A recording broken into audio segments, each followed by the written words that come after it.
직접적으로 듣지 못하고 다른 채널을 통해서 들어야 되는 데 대해서 조금 미안하게 생각합니다. 그래서 그런 부분은 그래서 우리가 뭐 일부러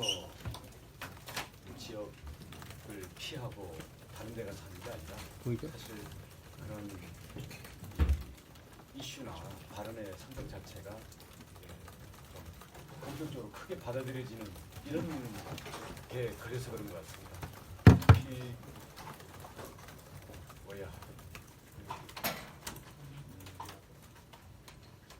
뭐 조국 교수에 대한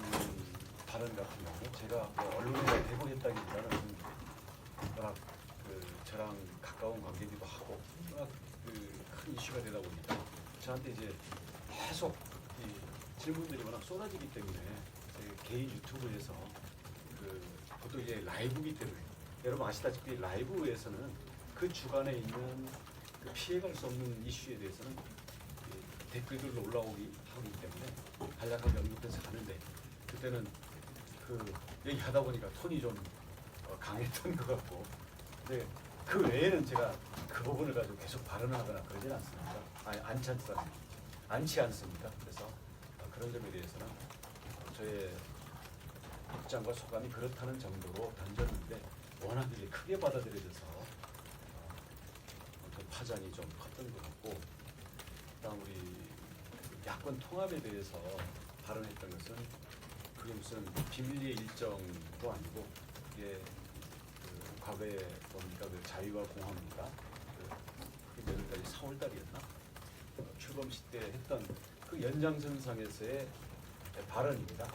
그리고 이게 다 예고돼 있었던 것이고 어떤 정도의 발언을 할 거다도 사실 다 예측이 돼 있는 건데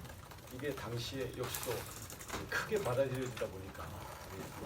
특히 우리 도내 분들은 언론뿐만 아니라 요즘은 밥 먹으러 가도 뭐 어떤 화재 냄새가 다들 궁금해가지고 이걸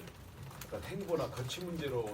연결시키는 분이 있을 정도로 좀 크게 받아들인 것 같은데 일단 그게 저의 맥락은 제가 현재 무소속이지 않습니까? 무소속이 된 게 여러분 아시다시피 원래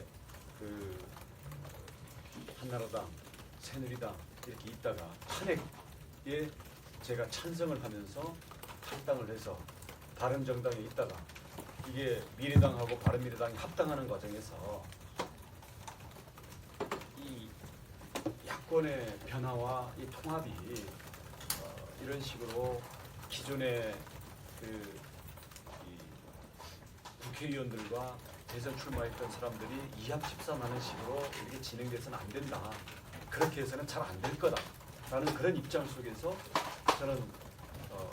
무소속으로 있겠고 그래서 이 민심을 제대로 담고 대한민국의 이 여야의 견제축이 제대로 설 수 있는 그런 제대로 된 정당이 돼야 된다. 그런 입장을 일관되게 유지를 하고 있습니다. 그래서 이번에도 메시지는 어차피 지금 정권의 여러 가지 실패라든지 또 이제는 촛불의 가치와 국민의 신뢰 문제까지 문제가 되고 있는 상황이기 때문에 이런 점에 대해서 야권이 국민들의 민심의 한 축을 대변할 수 있는 제대로 된 자체 정비 그리고 변화의 노력들을 가져야 된다라는 부분들에 대해서 어차피 제가 제 의견을 제시를 한 거고 그 부분들에 대해서 과거보다 더 파장이 크게 받아들여진다는 것은 그만큼 야권 상황이 어렵고 또 본격적인 야권의 변화와 통합 과정들에 대해서 어떻게 될지는 모르겠지만 그런 부분들이 점점 더 어떤 물결이 조금씩 거세지고 있는 게 아닌가 그런 느낌인데 아시다시피 과거 제가 도지사로 있으면서도 탄핵이라는 피해갈 수 없는 우리나라 국민으로서는 우리나라 국정을 바라보고 한국 정치의 전체 판을 바라보는 그 아주 기본적인 입장에 대해서 피해갈 수 없을 때는 제가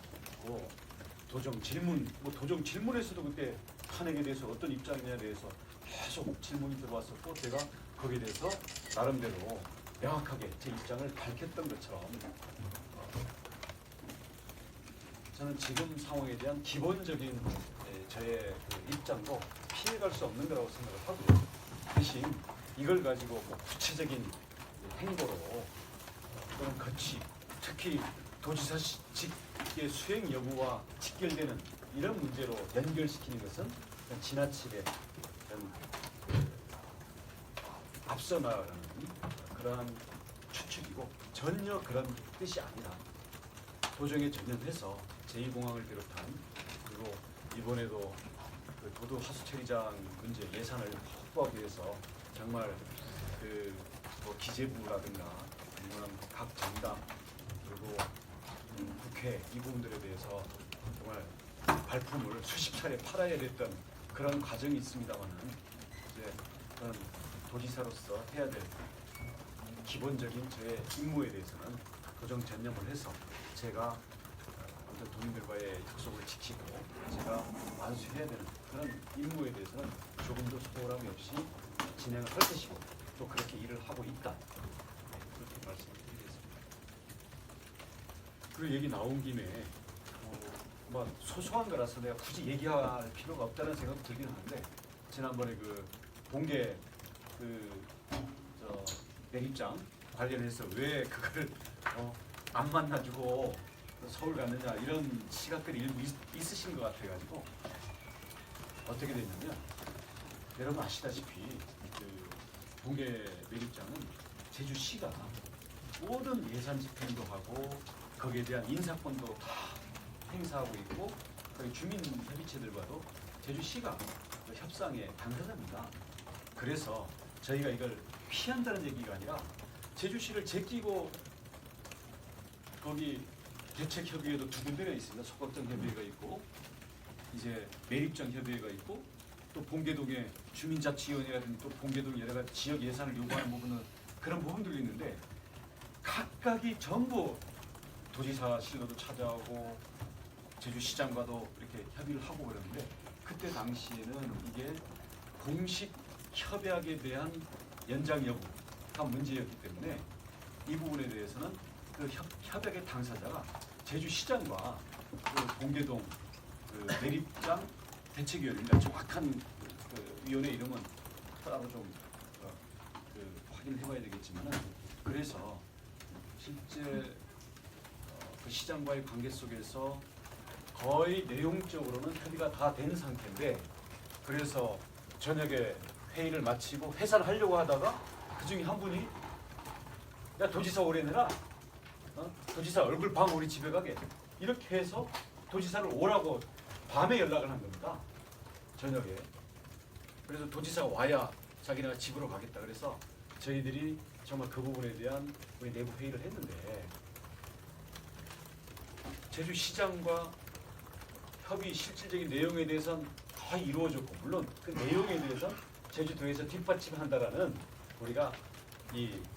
그 비공개적인 조율은 다 돼 있는 거죠. 왜냐하면 제주시장에 가서 약속한 여러 가지 제도 개선이라든가 예산 조치에 대해서는 도에 뒷받침이 없으면 나중에 그 매립장 그 주민대책협의회와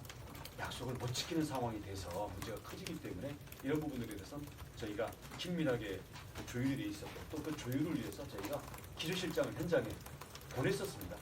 우리가 오히려 봐서는 기조실장이 그 현장에 나갔던 것이 오히려 실책이 아니었나라는 우리 평가가 있을 정도로 저희는 사실 그 부분에 대한 모든 상황들에 대해서 실시간으로 우리 환경뿐만 아니라 기조실 왜냐하면 예산을 담당하고 있기 때문에 예산과 노회와의 제도 협의를 담당하고 있기 때문에 기조실장까지 가 있고 제가 계속 주의한 것에 대해서는 실시간 보고를 받으면서 오케이를 하고 있는 입장이었는데 이게 제주시장과 다 얘기가 되고 갑자기 밤늦게 그 도지사가 일정을 취소하고 와라. 그리고 제가 실제로 협의를 해서 여기에 대해서 의사결정을 해야 될 사항은 전혀 없는 상태였기 때문에 자 그렇게 해서 볼 건 아니다. 그렇게 되면 어차피 도지사와의 면담에 대해서는 따로 정식으로 약속을 잡아서 가급적이면은 그 협의체에서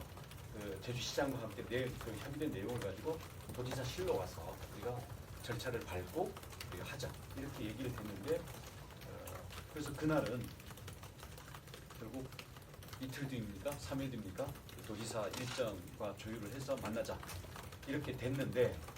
이제 다음 날 이제 제가 그 남북 그 뭐죠? 평화경제 그리고 그게 전경련과 그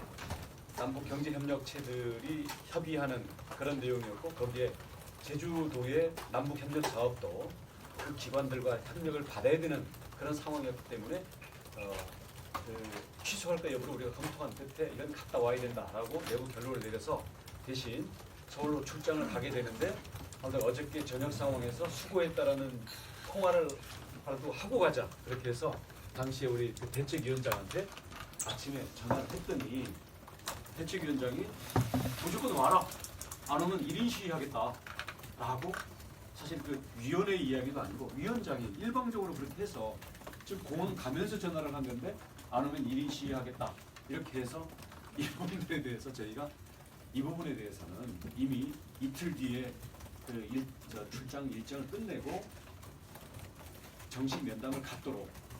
이미 그 위원회 차원과 일정 조절이 돼 있었기 때문에 그 위원장 개인이 지금 출장 가기 위해서 공항으로 출발하는 도지사에게 지금 당장 안 오면 그리고 그게 무슨 협의해야 될 사항이 있는 것도 아닌데 그래서 이 부분에 대해서는 우리가 응할 수 없다라고 해서 그대로 일정을 진행했던 거고 대신에 이 부분에 대해서 아마 이 매립장 현장에서는 왜 그 도지사가 안 오고 서울 출장을 갔냐 이렇게 얘기가 된 것 같습니다. 근데 여러분 보셨으면 아시겠지만 그 출장 마치고 돌아와서 그 매립장 갔을 때 사실은 새로운 요구 사항이 전혀 없었습니다. 대신 제주시장과 이미 다 얘기된 사항들에 대해서 도지사가 직접 냄새를 맡아봐라. 그리고 제주시장이 약속한 부분들에 대해서 그 도지사가 연대 책임을 져라. 그렇게 해서 그 부분에 대해서 어차피 그건 저희들이 그 책임을 지고 지원할 생각이었기 때문에 그리고 당시 그 매립장에 그 냄새라든지 여러 가지 그 폐목재가 쌓여 있는 것은 음식물 처리장 현장은 이미 도 차원에서도 도지사로도 직접 수차례 방문하고 있기 잘 알고 있는 상황이었기 때문에 그 부분들에 대해서 함께 동행했다라는 거, 그 부분을 언론에 카메라로 아무튼 내보냈다라는 것 자체에 대해서 우리 당시 그 대책위원회는 만족을 하고 서로 잘해보자라고 이제 헤어진 상태고 현재 그 공개동은 10월 말까지 1차 시한을 해가지고 TF팀을 통해가지고 지금 큰 틀에서 합의된 것에 대한 이행 방안에 대해서 그 협의를 하도록 돼 있는 거기 때문에 저희들이 잘 진행이 될 거라고 보여지고 거기서 조금 미진한 게 있으면 우리 그 TF가 조금 시한을 연장했으라도 그냥 지금 그 대책위원회의 그 임원들의 임기 만료 문제와 연결돼 있어가지고 이런 부분들이 조금 더 서로 세심하게 조정돼야 되는 부분들이 있는데 이 부분에 대해서는 그 협약의 공식적인 당사자는 제주시지만 이 부분에 대해서 예산적인 뒷받침 그리고 제도를 개선할 부분 그리고 앞으로 공개동 소각장과 관련된 부분에 대해서 앞으로 이게 시설 공간으로의 어떤 이전 여부 이런 부분들에 대해서 우리 제주도 차원에서도 이 큰 틀에서 함께 조율하면서 가야 되는 부분이 있기 때문에 이 부분들에 대해서 도가 도 나름의 그런 책임과 역할을 차지하도록 하겠습니다. 큰 틀에서는 잘 진행될 수 있도록 돼 있고 또 이게 동복으로 또는 색깔로 음식물 처리가 연결되는 이런 부분이 전부가 맞물려 있기 때문에 그런 부분들에 대해서 도지사로서 이 공개, 공복, 색깔 이 모든 문제들을 큰 틀에서 지장이 없게 앞으로 한 2023년, 25년 중장기 계획에 대해서 차질이 없게 되게끔 올해 대부분을 정도를 할 그런 일정 계획을 가지고 진행을 하고 있기 때문에 그렇게 맥락을 이해하시고 봐주시기 바라겠습니다.